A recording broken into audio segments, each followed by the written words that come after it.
기사와 관련 없는 자료 사진 사인 게티 이미지즈 뱅크 인사이트 강동급 기자 등호 사인 뺑소니 교통사고를 내면 그 경중에 상관없이 4년간 운전면허 시험에 응시할 수 없다는 도로교통법 조항이 합헌 판결 났다.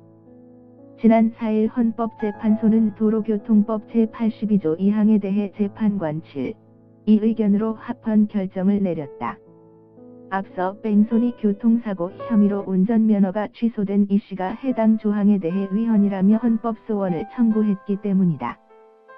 참고로 도로교통법 제82조 2항은 교통사고로 사람을 사상한 뒤 필요한 조치 및 신고를 하지 않아 벌금 이상의 형을 선고받고 운전면허가 취소된 사람에 대해 4년간 운전면허를 받을 수 없도록 정하고 있다.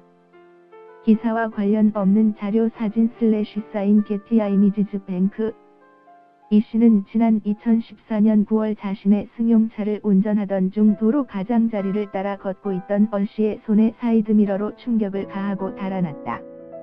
이 사고로 인해 피해자 얼씨는 전치 3주의 부상을 입고 병원 치료를 받았다.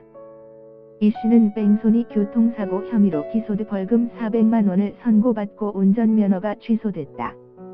이후 이씨는 2015년 다시 운전면허를 취득하기 위해 응시원서를 제출했지만 면허 취소일로부터 4년이 지나지 않았다는 이유로 원서 접수를 거부당한다.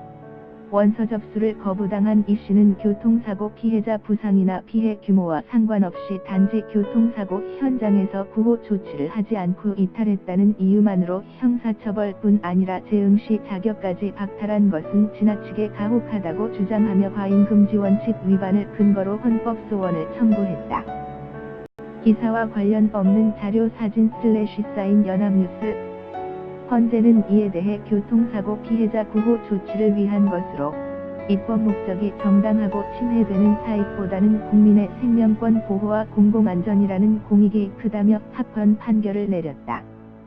아울러 자동차 운전은 공공안전에 미치는 영향이 큰 만큼 뺑소니 운전자를 일정 기간 자동차 운전에서 배제할 필요성이 크다고도 전했다. 한편 이번 결정에서 위헌 판정에 손을 든 이선의 재판관과 유남석 재판관은 교통사고의 원인이나 양상, 피해 정도에 따라 처벌도 달라져야 한다고 말했다. 그러면서 단지 교통사고 후 곧바로 현장을 이탈했다는 이유만으로 일률적으로 장기간의 행정제재를 가하는 것은 형평성이 없을 뿐 아니라 기본권 침해가 과중해 침해 최소성 원칙에도 위반된다고 의견을 냈다. 트럭에 뺑소니 당한 뒤 음주운전 차량에 연속으로 치여 사망한 20대 알 수 없는 이유로 도로에 쓰러져 있던 20대가 차량 2대에 잇따라 치여 숨지는 안타까운 일이 벌어졌다. 강동급 기자 당고크 @ insight.co.kr